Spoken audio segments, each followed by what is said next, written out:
Hey everybody, welcome to Aki Story Hub. Today we have our first trades interview. So we have Billy with us. He works in as an electrician, and so he's going to tell us his journey to become electrician. I'd like to thank you for sharing your story with our platform, and I'll hand it over to Billy. Thank you for having me. Appreciate it. Awesome. So, all right, let's just jump right into it. Why did you choose the career? Why did you choose to be an electrician? If would you call yourself an electrician? Let me address that first question. Why did I choose to be an electrician or join the trades? Well, growing up, my father was he was in the plasterers union, and man, that guy he always had money. He even told me, he's like, hey, you want to have money in your pocket? He's like, always have money in your pocket. He's like, join a trade.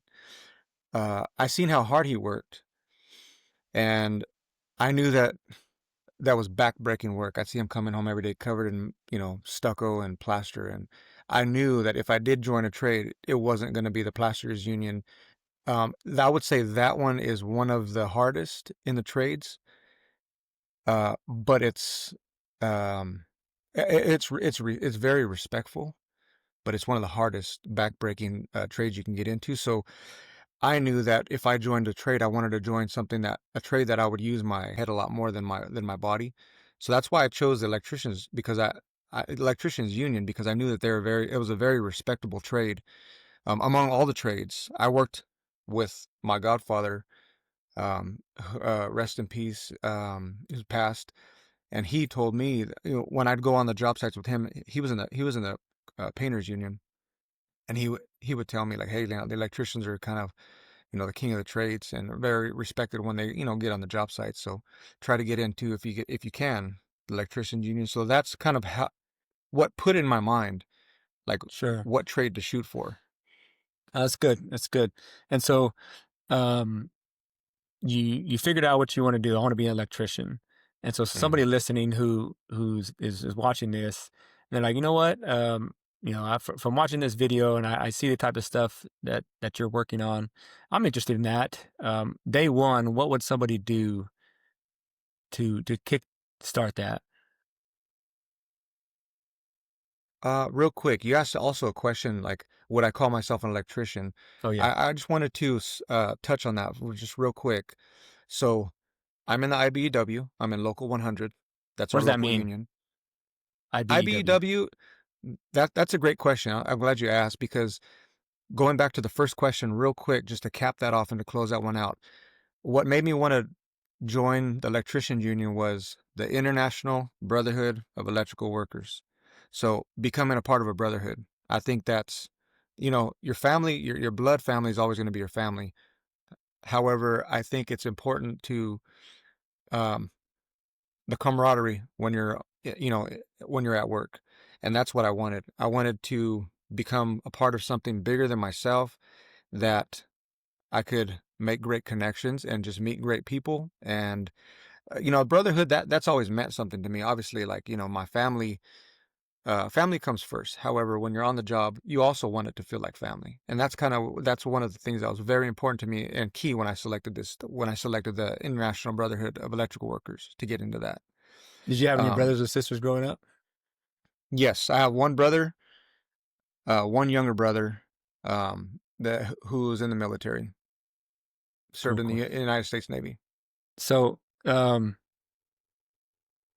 so back to that question, you brought up a good point as well. Is so there's different types of I guess electricians, right? So there's a broad category of electrician, but there's Definitely. residential. Well, There's yeah, yeah. Can you break that down real quick? yeah, let me elaborate for you real quick. So, you got your high voltage, you got your low voltage, inside the International Brotherhood of Electrical Workers. So, when I applied, back in 2017, I applied for the inside wireman position. That's going to be dealing with, voltage 120, volts and up. At the time, I did not know there was any other divisions or any other departments or any other apprenticeships that I could apply for.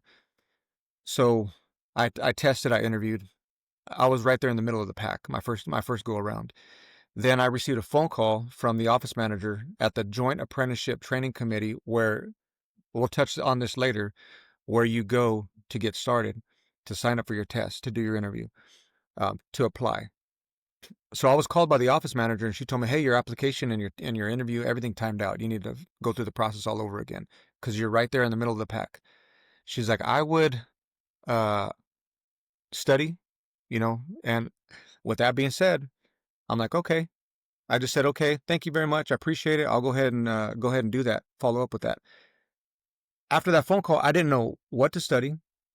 I didn't know how to study for the interview. Looked up YouTube videos, didn't really see much. Tried to make some phone calls, didn't really see much. Um, so I don't know if you want me to address now what I did, or you want me to address that later Yeah, yeah. at that So from that point. like like somebody listening, if then they may have heard the term inside wireman, they may have heard a lineman, high voltage, sound and comms. Are all these like under the same branch of electrician, or like Yes. what are the different, what are they all, if you can name them all, that somebody. So you have your linemen. So you have an apprenticeship program for your linemen, which basically are high voltage, and they you see the guys working on the telephone poles, um, on the high voltage wiring for the telephone poles. There's also guys that work for like AT&T and stuff. They also work on the poles, but they do more telecommunications stuff, the low voltage. So then there's another apprenticeship for the inside wiremen. Those are your commercial. They're like commercial. Think of like what you would what you would imagine as your typical electrician, like your residential electrician that's installing, your circuit breaker panels on the side of your house. That's Sure, responsible that's who for you would call helping. it at your That's house what if you would it's call the inside wireman, okay. right? But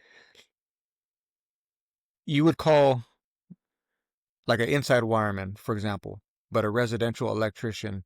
Those two are synonymous, right? Like like if you open up or if you Google online, look for an electrician, what you would get in residential as an electrician, the in that would equate to the inside wireman position for commercial.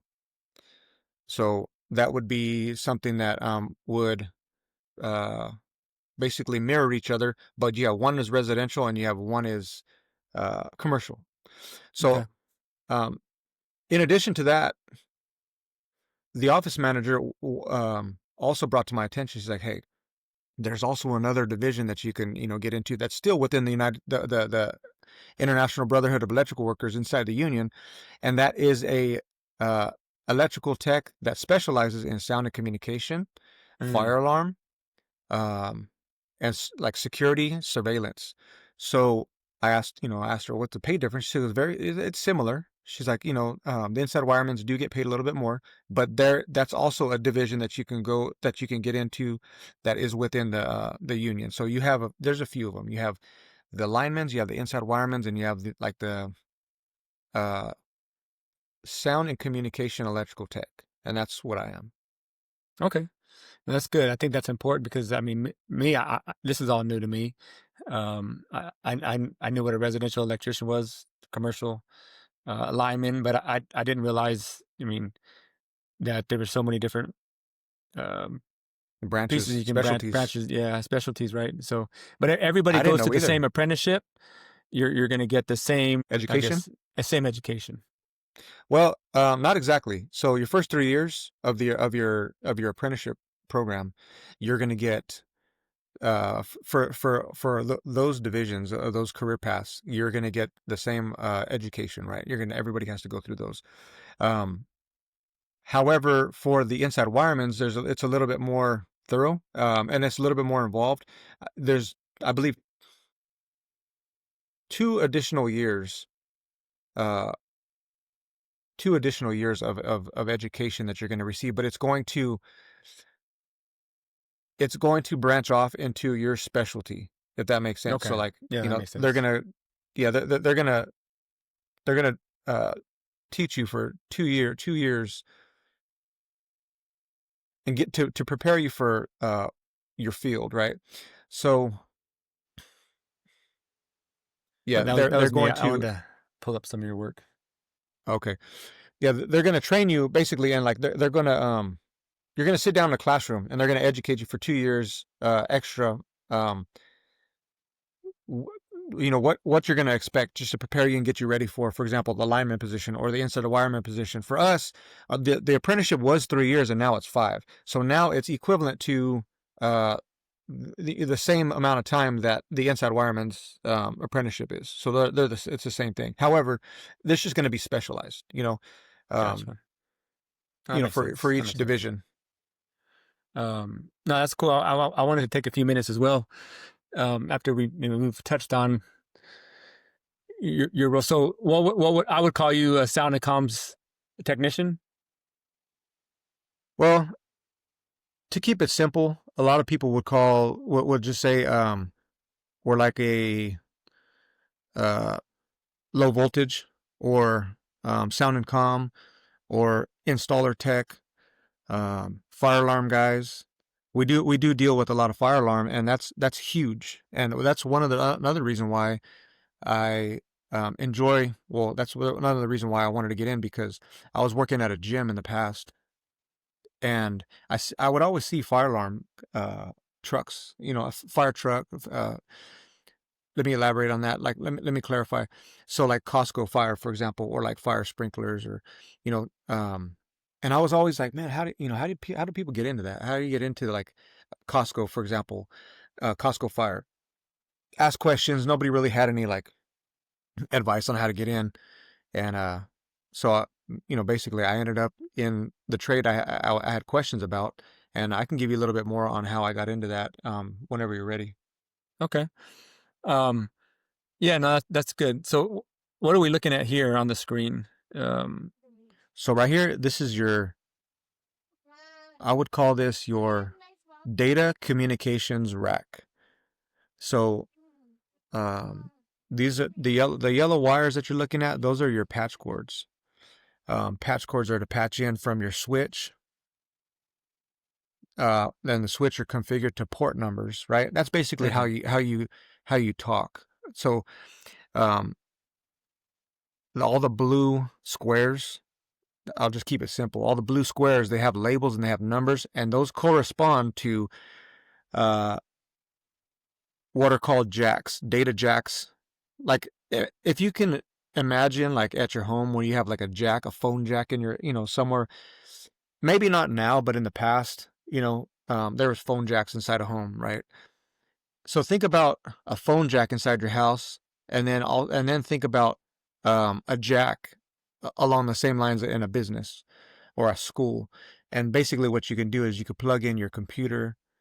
You could plug in your phone. You could plug in Wi-Fi to that. So that's basically how you're going to link up, and it's going to communicate. This is a data communication center, Mhm. and like I said, those yellow cables, those are patch cords. They're patched in from the jack to the switch, which correspond to specific locations at a business, a building, a school. So, That makes sense. That makes sense. So this is the type of work you can expect to see. Um, Let me share another screen here.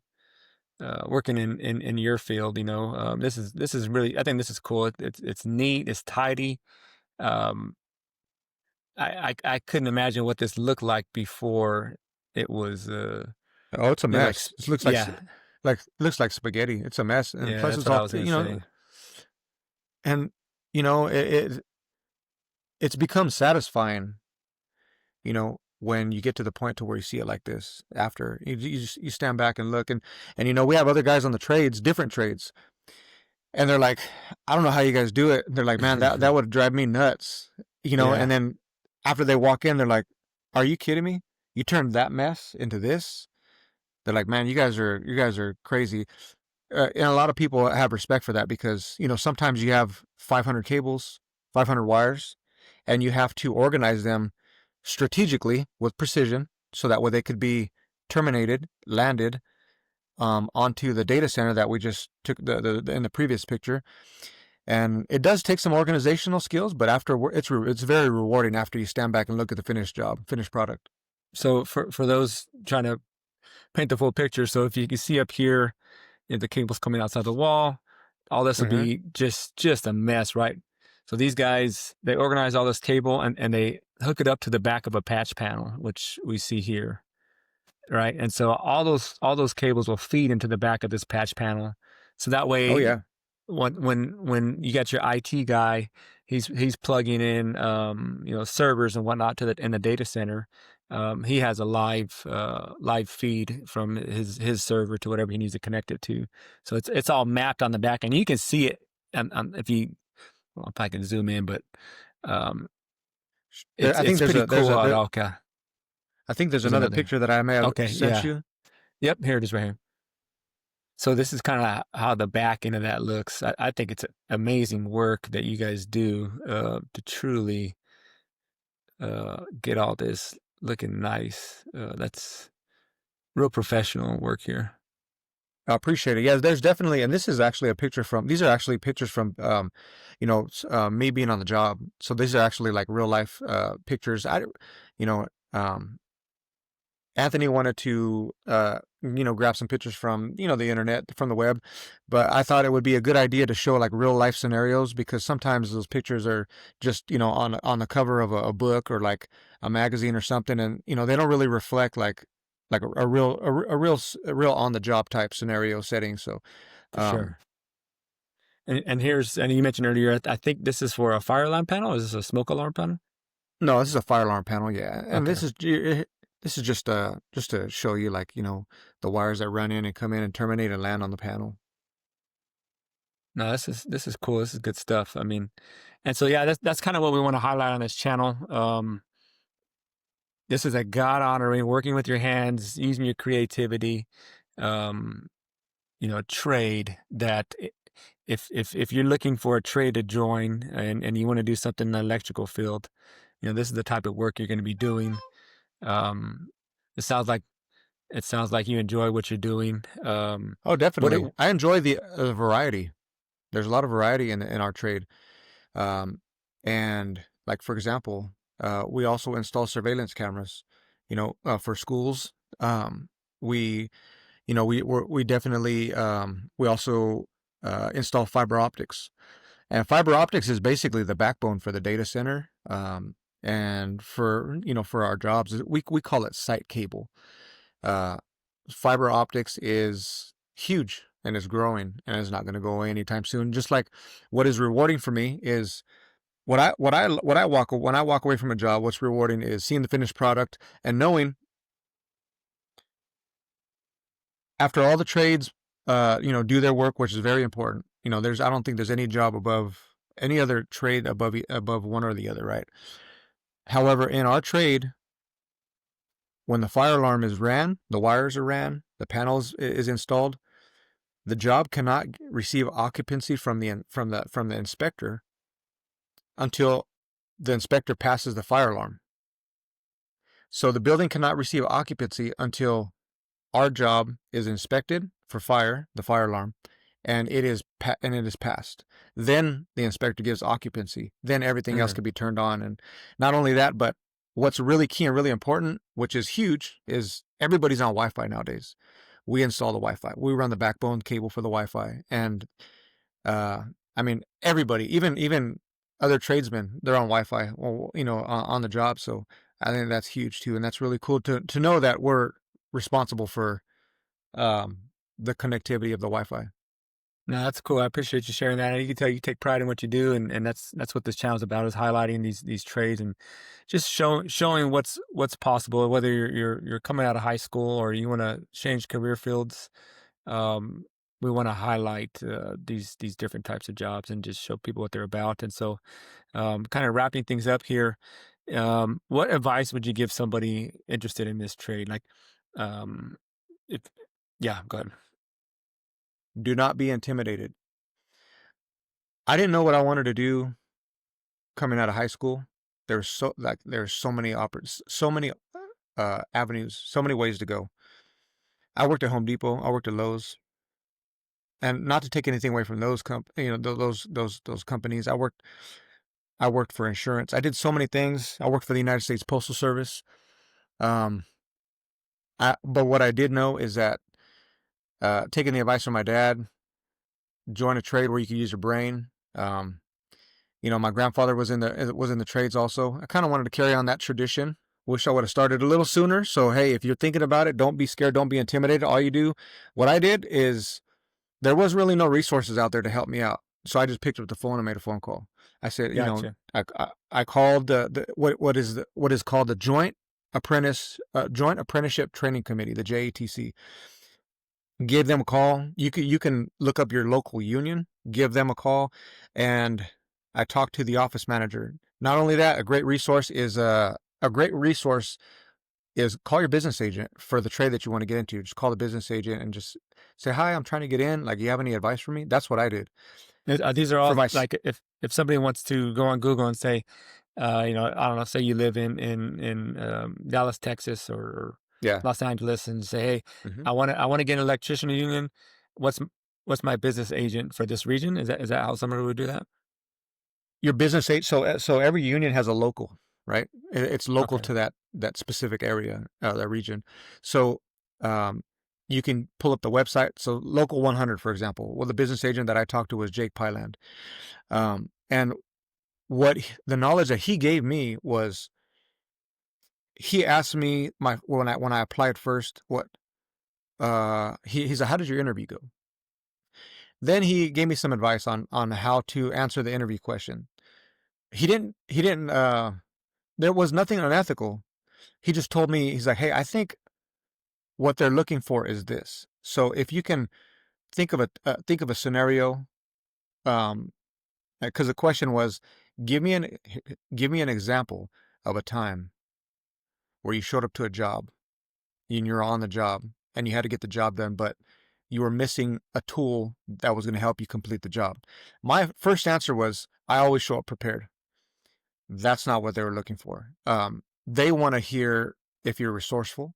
They want to Hmm. know if you have grit and you're not going to give up. If you're resilient, they want to hear that. They want to hear something that's going to tell them more about you, about the type of worker that you are. So the second time around, I'm not going to tell you the answer that I gave, but that's that was I catered and organized my answer around uh, the advice of the business agent, and I passed it with flying colors, and that's how I got in. Um, Awesome. Awesome. yeah, so definitely so what I would to sum it up, what I would do in your area, look up IBW. What local am I in, right? Whether it's um, whatever state that you're in, then I would make a phone call. That you could look up the Joint Apprenticeship Training Committee. Uh, then you can go even further, call up and say, hey, who's the business agent? And just you can even show up physically to the Joint Apprenticeship Training Committee and say, hey, can I fill out an application? You're going to need your high school diploma. That's one thing that I needed. And that's pretty much about it, and then what I would do once you fill out the application and you get a test date, practice the military's entrance exam, like the ASVAB. That is that. Yeah, you're going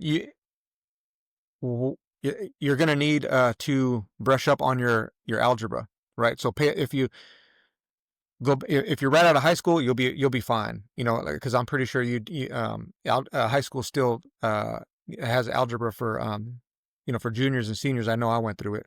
Hmm. Brush up on your algebra, your mechanical aptitude and spatial relations. So what that is real quick is like problems that like illustration problems like which pulley is going to start pulling first, or which glass of water is going to fill up first if you have all these pulleys connected and there's a lid that lifts. One of the pulleys lifts the lid, right? So practice on those type of things. um just Google mechanical aptitude and spatial relations tests, quizzes, and problems.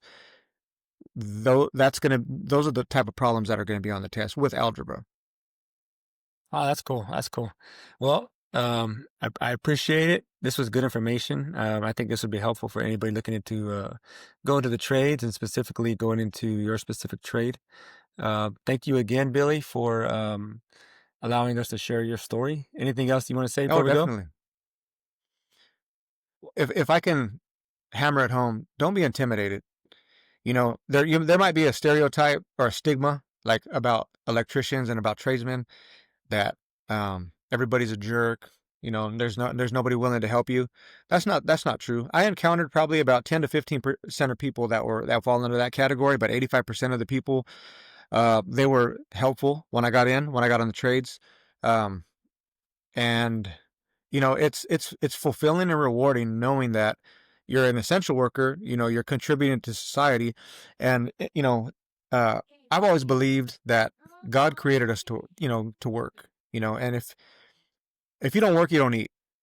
Yep. And that's what I've always been taught, and that's what it says in the Bible. So if you don't work, you don't eat. And how are you going to provide for your family if you don't work? And this is a great fulfilling career. You can get into this right out of high school, and if you get into it early enough, you can have a really good retirement, by the time you're 50 years old, and Right. then after that, you just live life and enjoy it. And it's a great rewarding field, knowing that if you're working on fire alarm for a school, you're protecting the kids. Okay. We worked on a building. It was a Marjorie. It was a center for abused women. Right. So while I was on the job, it was rewarding knowing that everything that we're doing on the job is going to go to help women that are the victims of domestic violence, because you know anybody who abuses a woman is you know I get I it. don't know if I could say Yeah, this I on get it. on live stream, but they're that's uh that's very cruel. And anything that I could have done to help while I was on the job to help make their life better by making their stay more comfortable by with the Wi-Fi or the fire alarm and stuff like that, and just helping to get the building ready for them. I mean, it was cool knowing that it was serving a good purpose. So it's And definitely a yeah, rewarding career. and that's like I said. And thank you for highlighting those points. And that's what this platform's about. Um, you know, highlighting jobs that are God honoring in that they contribute good to local society. And I think you brought out a lot of those points. And so thanks for joining, and maybe we can Thanks dive for a little having bit me, deeper next time. for sure. Thank Appreciate you, it. Thanks for Billy. having me. Thanks for watching, everybody. All right. Have a good one.